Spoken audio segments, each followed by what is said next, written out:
নিশ্চিত ওনার মনের মধ্যে আত্মবিশ্বাস ছিল না, তাই উনি নির্বাচনেও অংশগ্রহণ করেননি। এখন উনি ঘর থেকে বেরিয়েছেন, বিভিন্ন জায়গায় প্ররোচনা দেওয়ার চেষ্টা করছেন। আমাদের মাননীয় মুখ্যমন্ত্রীর কথাও উনি ট্যাগ করে বলছেন যে আমাদের মাননীয় মুখ্যমন্ত্রীও নাকি প্ররোচনা দিচ্ছেন।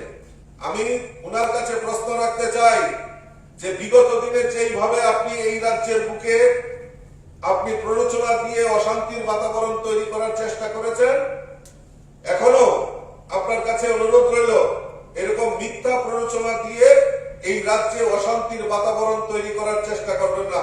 তার পরিণাম ভালো হবে না, কারণ রাজ্যের জনগণ সজাগ রয়েছে, রাজ্যের জনগণ ভারতীয় জনতা পার্টির সঙ্গে রয়েছে।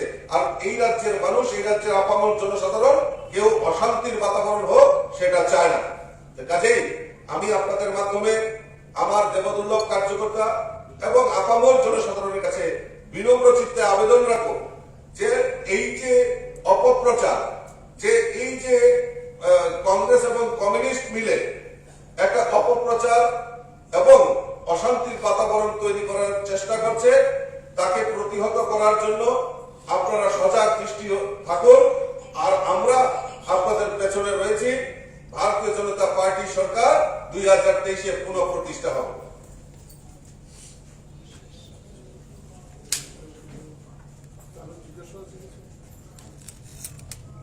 কিছুক্ষণ আগে মুখ্যমন্ত্রী পরিহিতে একটা বৈঠক হয়েছে নির্বাচনী দপ্তরে, কি বিষয় নিয়ে কথা হয়েছিল?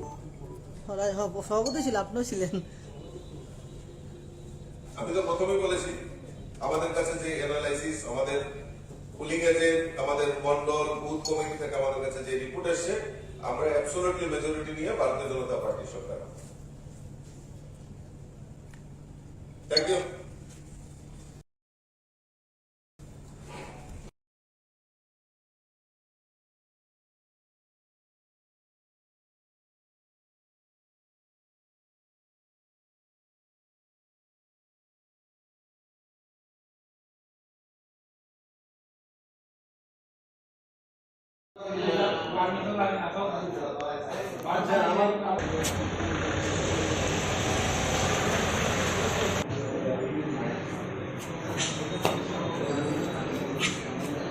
Dia ni kelas bantu lah.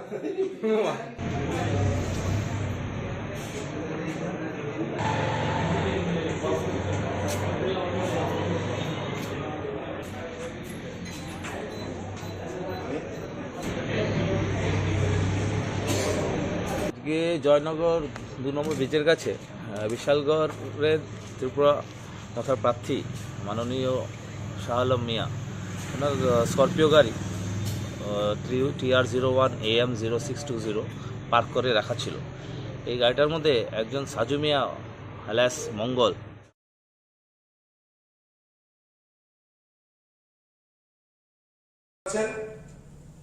এবং নির্বাচন কমিশনই বলুন, আরক্ষা প্রশাসনই বলুন, তার নিরপেক্ষ ভূমিকা দায়িত্ব ওনারা পালন করেছেন। তার জন্য ওনাদেরকে আমি প্রথমে ধন্যবাদ জানিয়েছি।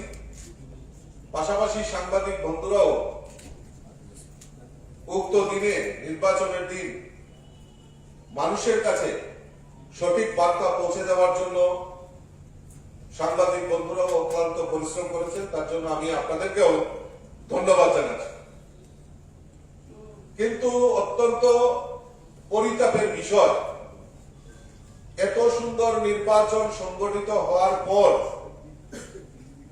আজকে কংগ্রেস এবং কমিউনিস্টরা বিগত 2 দিন যাবৎ এই ত্রিপুরা রাজ্যে রাজনৈতিক হিংসা, রাজনৈতিক প্রতিহিংসা যেভাবে ওনারা সংগঠিত করা শুরু করেছেন, তাতে ভারতীয় জনতা পার্টি তার সজাগ দৃষ্টি রেখে চলছে। বিভিন্ন জায়গায় কুমারঘাট থেকে শুরু করে এনসি নগর,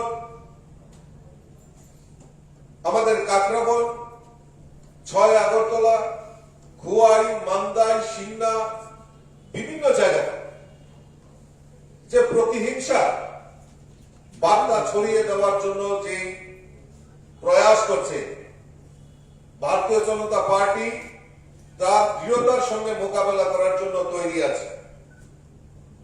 আমরা জানি যে আমাদের এই রাজ্যের আরক্ষা প্রশাসন থেকে শুরু করে এই রাজ্যে আইনের শাসন প্রতিষ্ঠিত আছে। আমরা চাই এই সমস্ত প্রতিহিংসা পুলিশ প্রশাসনই হোক, আরক্ষা প্রশাসনই হোক, আর আইনের দ্বারস্থ হয় তা মোকাবেলা করার জন্য ভারতীয় জনতা পার্টি সর্বদা প্রস্তুত রয়েছে।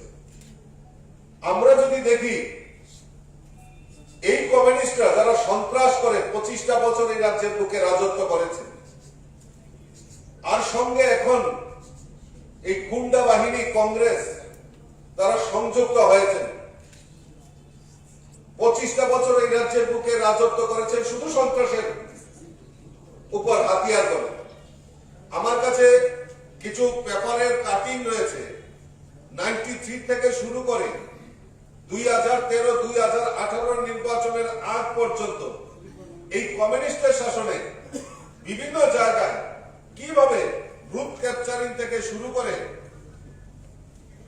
রাজনৈতিক প্রতিহিংসার কত লোক নিহত হয়েছে সিপিএম এর শাসনে, সেটা আমার বক্তব্য নয়। এখানে কিছু আমার কাছে পত্রিকার কাটিং রয়েছে, তা প্রমাণিত হয়েছে বারবার এই ত্রিপুরা রাজ্যে গণতন্ত্র ভুলণ্ঠিত হয়েছে 93 থেকে শুরু করে 2018 পর্যন্ত। বিভিন্ন জায়গায় বিভিন্ন সময়ে প্ররোচনার মাধ্যমে এই দেখুন আমার কাছে রয়েছে সিপিএম এর নির্বাচনী গাড়ি থেকে অস্ত্র উদ্ধার, ধৃত প্রার্থীর এজেন্ট দেহরক্ষী আটক, ইলেকট্রনিক্স ভোটিং মেশিন। এটা দৈনিক সংবাদের একটা কাটিং 2003। এরকম বহু দৃষ্টান্ত আমার কাছে রয়েছে। যারা সন্ত্রাস করে এই ত্রিপুরা রাজ্যে 25টা বছর রাজ্যের মানুষকে বিভ্রান্ত করে এই রাজ্যের বুকে নিহত করেছে, নতুবা মানুষকে এই ত্রিপুরা রাজ্য থেকে গণতন্ত্রকে ভুলণ্ঠিত বারবার করেছে। আর এই কংগ্রেস আজকে যারা 13টা আসন মাত্র দিয়েছে, তখন তারা বিরোধী দল ছিল, লজ্জা থাকা উচিত।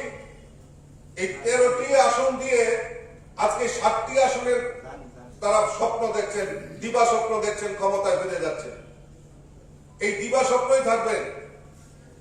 25 বছর আমরা দেখেছি এই কংগ্রেসীরা স্লোগান দিত, চীনের দালাল চীনে যাও, দেশ মোদের করতে দাও। আর এই কমিউনিস্টরা স্লোগান দিত, অলিগলি মে শোর হে, রাজীব গান্ধী চোর হে, কংগ্রেসের কালো হাত ভেঙে দাও, ঘুরিয়ে দাও।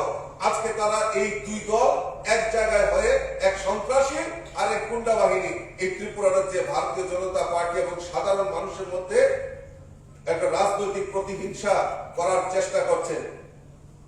আমি দৃঢ়তার সঙ্গে বলছি, কিছুক্ষণ আগে আমাদের বৈঠক হয়েছে, বিভিন্ন জায়গায় আমাদের খোঁজ খবর রয়েছে।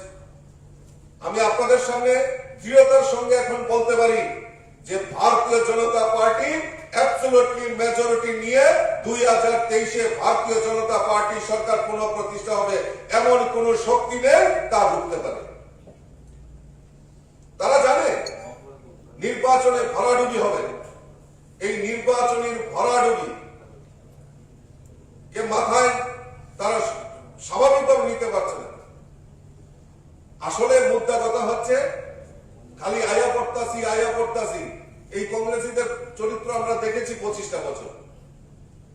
তারা খালি আয়া পড়তাছি, আইএস আমরা সুইলালাম, এই স্লোগান আমরা শুনেছি।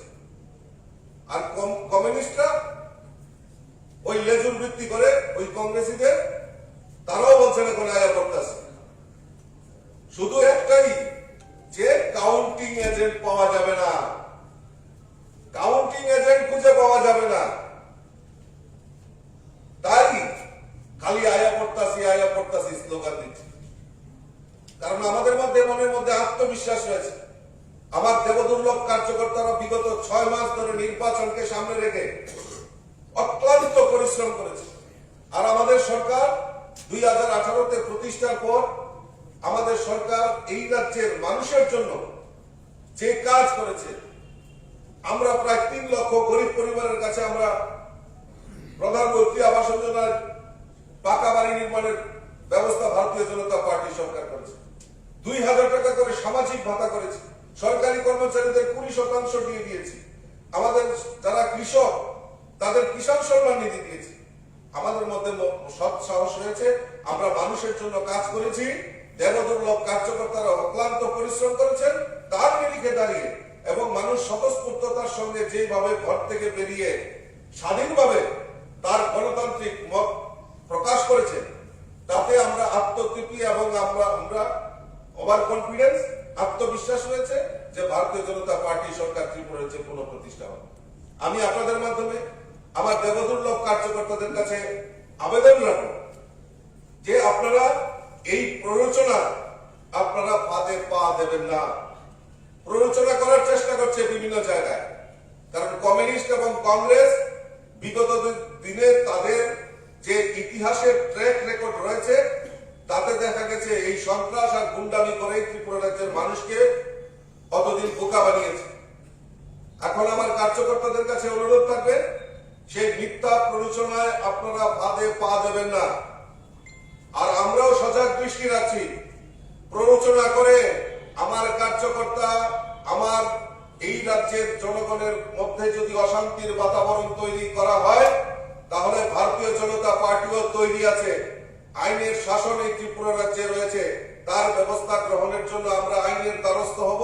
আরক্ষা প্রশাসনের প্রতি আমাদের পূর্ণ আস্থা রয়েছে।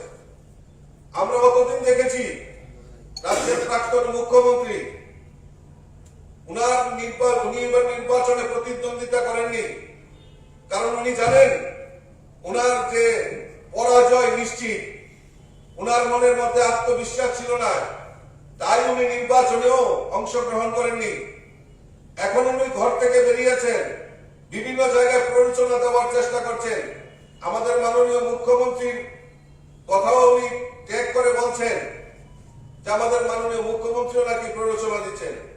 আমি উনার কাছে প্রশ্ন রাখতে চাই যে বিগত দিনে যেইভাবে আপনি এই রাজ্যের বুকে আপনি প্ররোচনা দিয়ে অশান্তির বাতাবরণ তৈরি করার চেষ্টা করেছেন, এখনো আপনার কাছে অনুরোধ রইল এরকম মিথ্যা প্ররোচনা দিয়ে এই রাজ্যে অশান্তির বাতাবরণ তৈরি করার চেষ্টা করবেন না।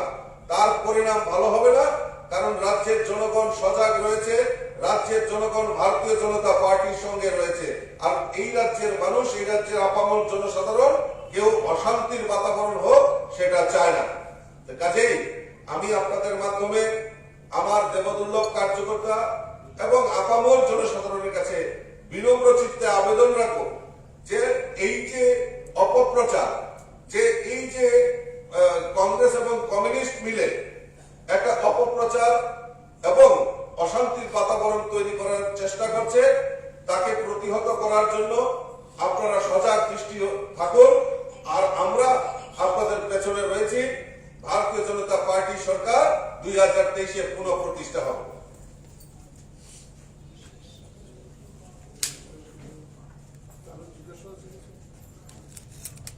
কিছুক্ষণ আগে মুখ্যমন্ত্রী পৌরহিত্যে একটা বৈঠক হয়েছে নির্বাচনী দপ্তরে, কি বিষয় নিয়ে কথা হয়েছিল? সভাপতি ছিল, আপনিও ছিলেন। আমি তো প্রথমেই বলেছি আমাদের কাছে যে অ্যানালাইসিস, আমাদের পুলিং এজেন্ট, আমাদের মন্ডল বুথ কমিটি থেকে আমাদের কাছে যে রিপোর্ট এসেছে, আমরা অ্যাবসলিউটলি মেজরিটি নিয়ে ভারতীয় জনতা পার্টি সরকার। Thank you.